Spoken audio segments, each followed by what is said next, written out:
Assalamualaikum warahmatullahi wabarakatuh. Perkenalkan, nama saya Belva Hikmah dengan NIM 23361, Prodi Manajemen Fakultas Universitas Trimagaraha. Dalam pembuatan video ini, di sini saya akan menyelesaikan tugas ujian tengah semester mata kuliah Manajemen Kinerja.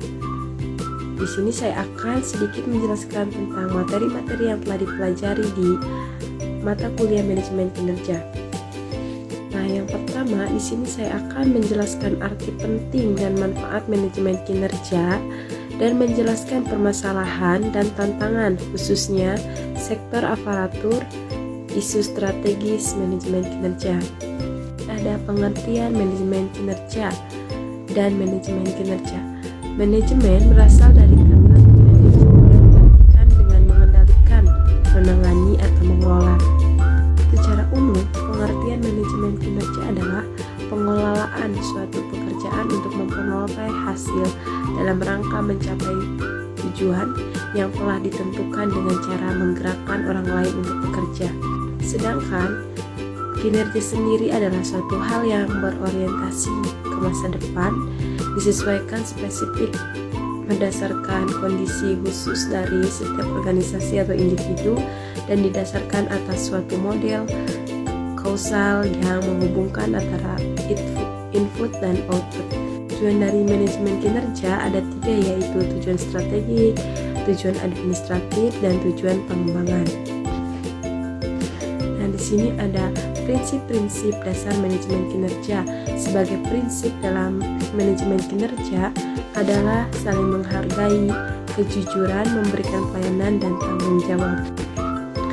Nah, di sini ada kriteria keberhasilan manajemen kinerja, yaitu ada proses manajemen kinerja telah memungkinkan pengalaman dan pengetahuan yang diperoleh individu dari pekerjaan dapat dipergunakan untuk memodifikasi tujuan organisasi.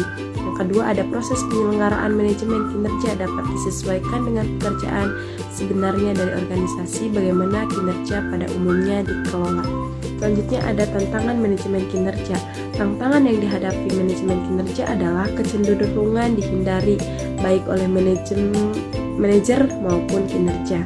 Ada manfaat manajemen kinerja bagi organisasi. Manfaat manajemen kinerja adalah ada menyesuaikan tujuan organisasi dengan tujuan tim dan individu, memperbaiki kinerja serta memotivasi pekerja dan meningkatkan komitmen serta mendukung nilai-nilai inti, perbaikan proses dan pelatihan serta pengembangan. Dan ada juga manfaat manajemen kinerja bagi manajer. Manfaat manajemen kinerja antara lain yaitu mengupayakan klarifikasi kinerja dan harapan perilaku, menawarkan peluang menggunakan waktu secara berkualitas, dan memperbaiki kinerja tim dan individual.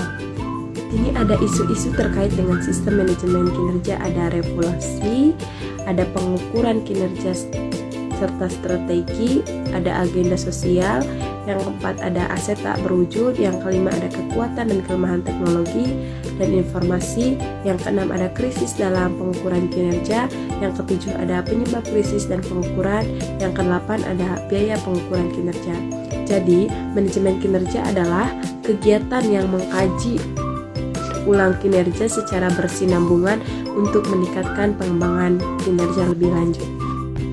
Selanjutnya di sini saya akan menjelaskan materi yang kedua, yaitu tentang kepemimpinan kinerja. Ada pendekatan sistem dalam manajemen kinerja, ada juga menjelaskan konsep manajemen kinerja dan manajemen kinerja, dan menjelaskan dimensi kinerja bagi organisasi. Yang terakhir menjelaskan strategi dan faktor penentu keberhasilan kinerja. Di sini yang pertama ada pengertian kepemimpinan dan kinerja. Kepemimpinan dapat didefinisikan sebagai suatu proses yang kompleks di mana seorang pemimpin mempengaruhi bawahannya dalam melaksanakan dan mencapai visi, misi, dan tugas atau objektif dengan itu membawa organisasi menjadi lebih maju dan bersatu. Sedangkan kinerja adalah hasil kerja yang dicapai seorang dalam melaksanakan tugas-tugasnya. Nah, yang kedua ada sistem dan proses manajemen kinerja. Sistem dan proses manajemen kinerja adalah kerangka yang digunakan oleh organisasi untuk mengelola, mengukur, dan meningkatkan kinerja individu, tim, dan departemen sesuai dengan tujuan yang telah ditetapkan. Nah, ada juga konsep manajemen kinerja. Yang pertama ada mengatur kinerja organisasi dengan lebih terstruktur dan terorganisir. Yang kedua ada mengetahui seberapa efektif dan efisien suatu kinerja organisasi. Yang ketiga ada membantu penentuan dan dalam pengambilan keputusan yang berkaitan dengan kinerja organisasi atau kinerja departemen dan kinerja individual. Yang keempat ada meningkatkan kemampuan organisasi secara keseluruhan dengan perbaikan berkesinambungan. Yang kelima ada mendorong karyawan memiliki motivasi untuk bekerja secara produktif dan menghasilkan kerja yang optimal. Selanjutnya ada manfaat manajemen kinerja. Manfaat manajemen kinerja dapat membantu dalam pengembangan budaya yang tinggi serta menciptakan keberhasilan bersama. Ada juga manajemen juga bermanfaat secara signifikan bagi individu. Evaluasi kinerja individu dapat memahami kekuatan dan kelemahan mereka. Nah, yang selanjutnya ada prinsip manajemen kinerja. Prinsip manajemen kinerja adalah dasar aturan mendasari dalam membimbing suatu tindakan atau proses. Ada juga kinerja dan manajemen kinerja. Pengertian kinerja atau performance merupakan gambaran juga dimensi kerja. Ada yang pertama ada quantity of work, yang kedua ada quality of work, yang ketiga ada self knowledge, yang keempat ada creativeness, yang kelima ada cooperation, yang keenam ada dependability, yang ketujuh ada initiative, dan yang kedelapan ada personal qualities. Nah, selanjutnya ada strategi dan konsep kepemimpinan kinerja. Ada strategis manajemen kinerja merujuk pada metode yang digunakan untuk mencapai tujuan jangka panjang. Sedangkan kepemimpinan kinerja merupakan pendekatan kepemimpinan berfokus pada pencapaian hasil dan peningkatan produktivitas melalui pengelolaan kinerja individu maupun organisasi secara efektif. Nah, ada juga karakteristik keberhasilan kepemimpinan kinerja. Yang pertama ada kemampuan komunikasi, yang kedua ada motivasi dan tanggung jawab.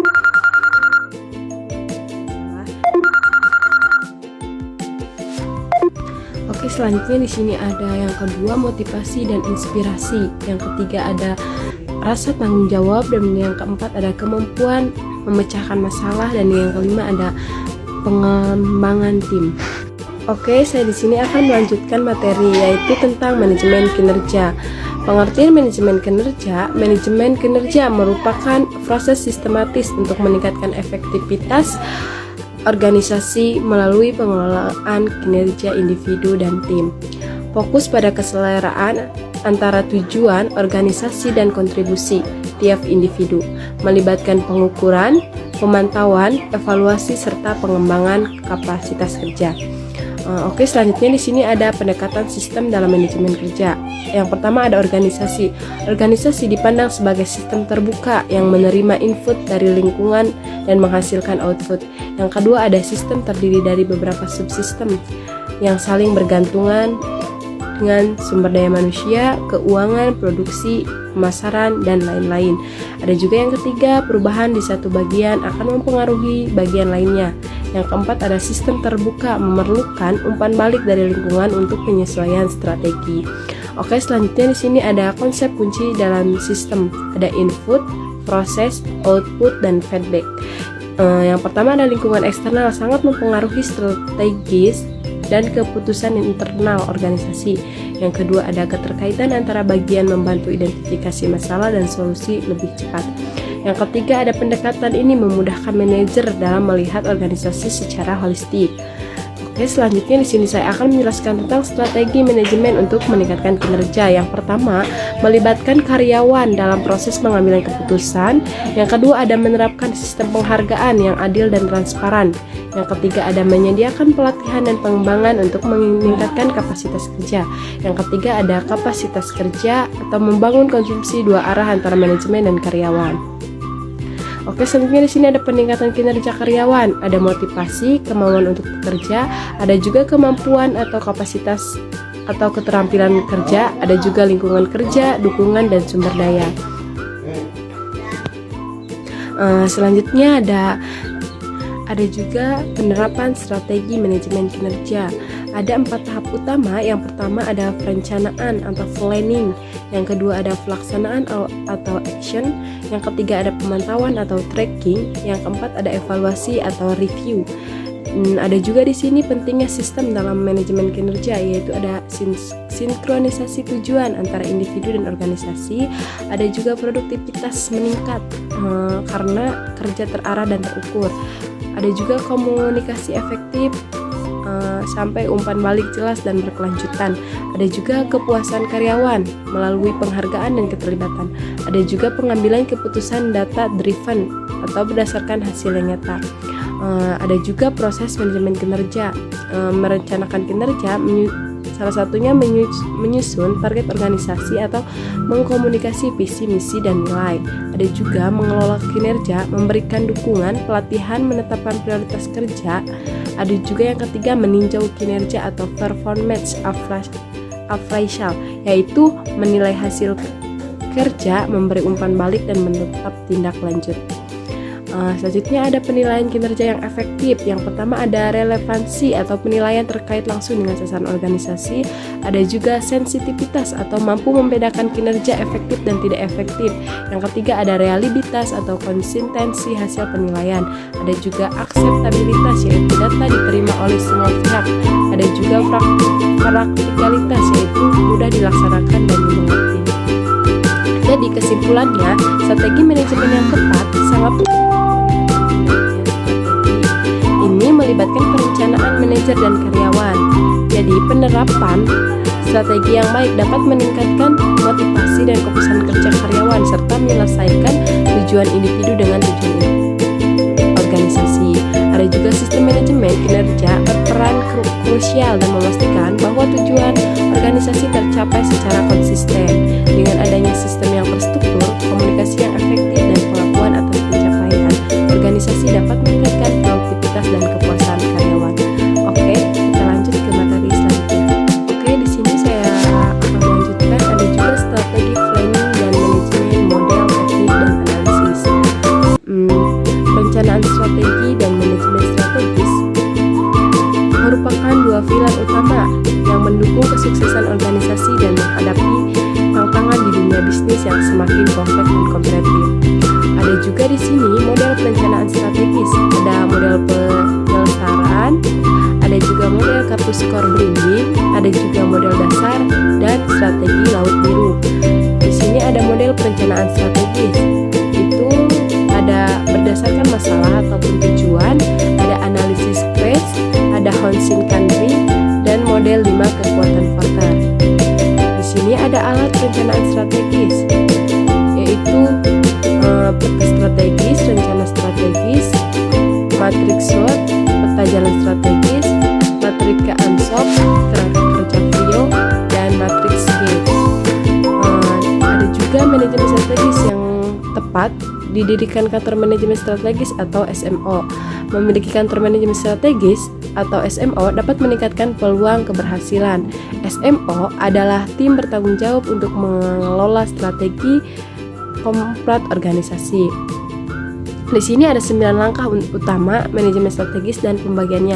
Yang pertama ada manajemen scoren, ada juga penyelarasan organisasi, ada juga tinjau strategi, ada juga perencanaan strategis. Yang kelima komunikasi strategi, yang keenam ada manajemen inisiatif, yang ketujuh perencanaan anggaran, yang kedelapan penyelesaian tenaga kerja, dan yang kesembilan berbagi praktik terbaik.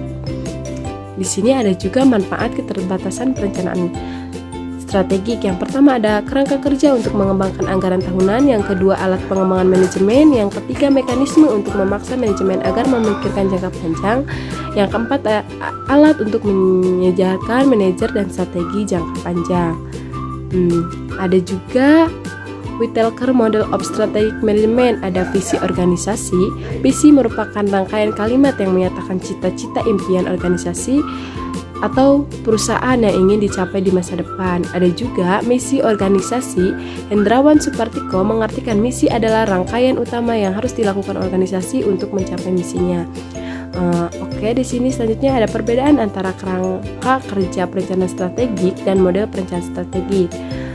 Kerangka kerja perencanaan strategi dan model perencanaan strategi adalah alat yang digunakan dalam proses perencanaan strategik. Namun ada perbedaan mencocok di atas keduanya, yaitu perencanaan strategik merumuskan atas nama sebagai penetapan arah akan kemana sesuatu organisasi pada tahun-tahun selanjutnya menuju dan disertai dengan penetapan cara bagaimana organisasi tersebut akan sampai ke tujuan yang dimaksud. Yang pertama dengan cara diagonis, kedua perencanaan, yang ketiga ada penyusunan dokumen dan rencana. Di sini ada juga analisis lingkungan internal dan eksternal. Lingkungan internal, teori analisis lingkungan internal berfokus pada evaluasi faktor-faktor internal yang mempengaruhi kinerja dan kemampuan organisasi dalam mencapai tujuan strateginya. Yang kedua ada lingkungan eksternal. Analisis lingkungan eksternal dalam manajemen strategi berfokus pada pemahaman faktor-faktor luar yang dapat mempengaruhi operasi dan keputusan perusahaan. Nah, ada juga analisis SWOT, merupakan analisis pemasaran yang dilakukan dengan cara mengevaluasi kekuatan atau strategis. Oke, ada kesimpulan di sini, perencanaan strategis tidak hanya merupakan aktivitas untuk menentukan rencana masa depan, tetapi juga sebagai proses melibatkan analisis mendalam terhadap faktor-faktor internal dan eksternal organisasi. Melalui analisis SWOT, balance score dan maupun model lainnya, organisasi dapat memahami kekuatan dan kelemahan mereka serta mengantisipasi paling dalam ancaman di pasar. Oke, selanjutnya kita akan membahas materi tentang selanjutnya di sini saya akan membahas tentang mendesain teknik pengukuran kinerja, teknik tidak lanjut dalam pengukuran kinerja. Yang ketiga ada pendekatan sasaran dan metode evaluasi kinerja. Yang keempat ada rencana dan perbaikan dalam kinerja. Yang kelima ada teknik memaksimalkan kinerja, dan yang keenam ada performance. Yang kedua Oke, kita lanjut. Ada mendesain teknik pengukuran kinerja, pendekatan dan teknik pengukuran kinerja harus mempertimbangkan berbagai aspek mulai dari strategi, organisasi, atau karakteristik industri hingga budaya kerja yang berlaku.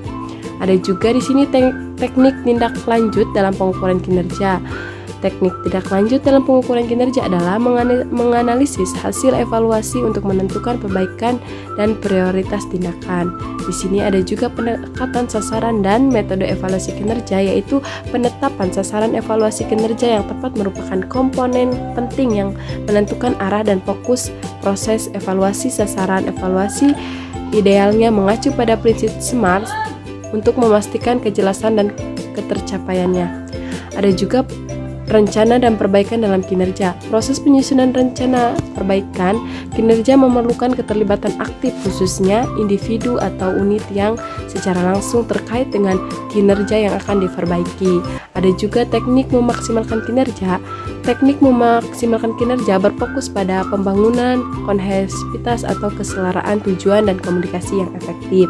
Ada juga di sini performance, yaitu integrasi berbagai elemen performance manajemen menjadi imperatif untuk menciptakan sistem pengelolaan kinerja yang koheren dan berdampak optimal. Fragmentasi antar komponen manajemen kinerja sering kali menjadi hambatan utama dalam mengoptimalkan nilai dan investasi organisasi pada proses pengelolaan kinerja. Jadi, kesimpulannya di sini, sistem pengukuran dan optimalisasi kinerja merupakan komponen fundamental dalam arsitektur manajemen organisasi modern yang efektif. Teknik tidak lanjut yang optimal merupakan komunikasi efektif dan sistem umpan balik konstruktif. Atau ada juga pendekatan evaluasi atau perbaikan yang sistematis membutuhkan analisis masalah dan keterlibatan yang aktif pemangku kepentingan. Ada juga teknik memaksimalkan kinerja perlu mengintegrasikan aspek individu, tim, dan organisasi. Sementara organisasi elemen performance manajemen mengunci dalam membangun sistem pengelola kinerja yang koheren dan berdampak optimal. Oke, jadi ini materi yang terakhir yang saya akan jelaskan, yaitu ada teknik strategi dan analisis kebutuhan kompetensi. Ada juga mengembangkan kompetensi. Yang keempat ada soft skill dan hard skill dan kompetensi kompetensi, yang keempat ada identifikasi kompetensi dan aparatur, yang kelima ada faktor-faktor yang mempengaruhi kompetensi. Di sini yang pertama ada teknik, strategi, dan analisa kebutuhan kompetensi. Dalam era globalisasi, transformasi digital yang terus berkembang, organisasi dituntut untuk memiliki sumber daya manusia yang tidak hanya andal, tetapi juga adaptif dan kompeten. Ada juga di sini teknik, strategi, dan analisa kebutuhan kompetensi. Ada observasi langsung, jadi membantu melihat kinerja karyawan secara langsung untuk mengidentifikasi kekuatan, kelemahan, dan area yang perlu ditingkatkan. Ada juga analisis tugas dan kesenjangan, jadi memeriksa tugas-tugas yang dibebankan pada posisi tertentu dan membandingkan kompetensi yang ada dengan kompetensi yang ideal. Ada juga kuesioner dan wawancara, yaitu mengumpulkan data karyawan mengenai keterampilan, kebutuhan, pelatihan, dan area yang diminati melalui survei, struktur, dan interaksi langsung. Nah, selanjutnya ada juga teknik analisis kebutuhan pelatihan. Ada juga yang pertama analisis diskrepansi atau mengukur kesenjangan antara kompetensi yang diharapkan dengan keadaan saat ini. Ada juga teknik analisis diff atau menilai difficulty atau kesulitan, important atau kepentingan, dan frekuensi suatu tugas untuk menentukan intensi pembelajaran yang diperlukan. Ada juga evaluasi atau penentuan kebutuhan, yaitu menentukan kebutuhan atau pelatihan berdasarkan hasil analisis kebutuhan organisasi, efektivitas, dan efisien. Ada juga di sini pengembangan kompetensi karyawan, yaitu identifikasi kebutuhan, kompetensi, menganalisis kebutuhan, pelatihan, dan pengembangan, yaitu melalui evaluasi kinerja dan kompetensi karyawan untuk menentukan program yang sesuai. Ada juga pelatihan pengembangan berkelanjutan, memberikan pelatihan melalui berbagai cara seperti pelatihan internal, eksternal, seminar, workshop, atau pengembangan mandiri. Ada juga pembelajaran kolaboratif dan evaluasi. Jadi mendorong pembelajaran melalui forum diskusi, mentoring, atau coaching, serta mengukur dan mengevaluasi hasil program pengembangan kompetensi.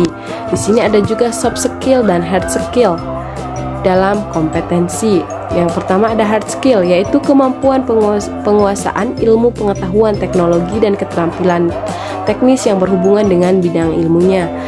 Didapat melalui jalur pendidikan seperti sekolah dan kursus atau secara otodidak. Hard skill merupakan keterampilan teknis yang melekat atau dibutuhkan untuk profesi tertentu, memungkinkan seseorang melaksanakan pekerjaan yang baik. Ada juga soft skill. Soft skill itu keterampilan dan kecakapan hidup untuk diri sendiri, berkelompok, atau bermasyarakat, yang meliputi kemampuan interpersonal dan intrapersonal yang memudahkan seseorang untuk berinteraksi secara efektif. Jadi soft skill dibagi menjadi introvert skill, kompetensi atau kepribadian, dan ada juga introvert skill, kompetensi sosial yang sama pentingnya dengan hard skill. Di sini saya akan lanjut, yaitu tentang pembagian dan pengembangan soft skill.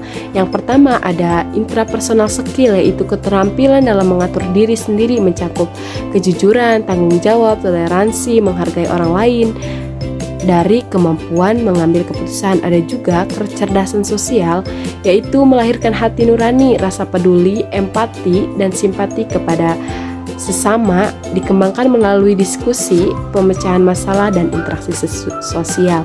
Ada juga interpersonal skill, yaitu keterampilan dalam berhubungan. Keterampilan dalam berhubungan itu jadi dengan orang lain meliputi komunikasi efektif, motivasi, kerjasama, kepemimpinan, dan mediasi.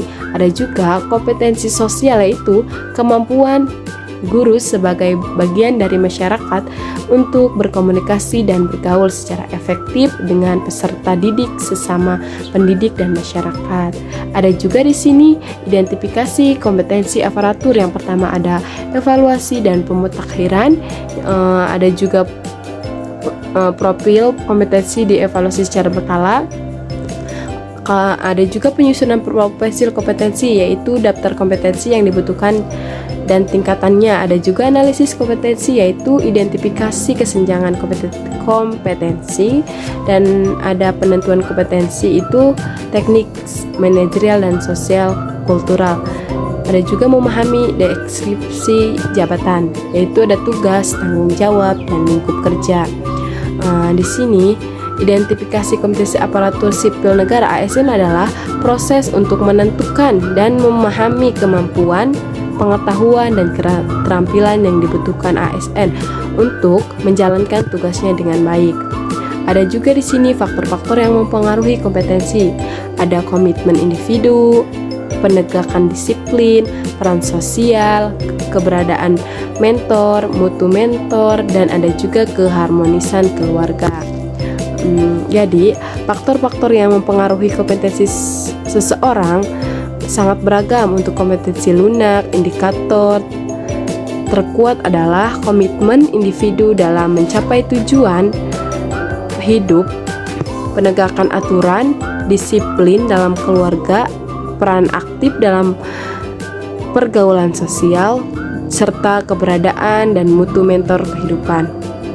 Sedangkan untuk kompetensi faktor yang paling berpengaruh adalah pemahaman akan uraian tugas pekerjaan, kejelasan target hasil kerja secara kualitatif dan kuantitatif, mutu pelatihan kerja, serta pengalaman kerja yang relevan.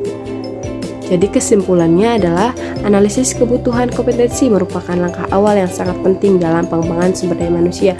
Melalui berbagai teknik seperti observasi, kuesioner, dan analisis kesenjangan organisasi dapat mengidentifikasi kekurangan kompetensi karyawan serta merancang pelatihan yang efektif. Jadi, pentingnya keseimbangan kompetensi karyawan terdiri dari hard skill, soft skill yang sama-sama penting dikembangkan. Karyawan tidak hanya perlu mampu menyelesaikan tugas teknik, tetapi juga mampu berinteraksi, berkomunikasi, dan beradaptasi di lingkungan kerja.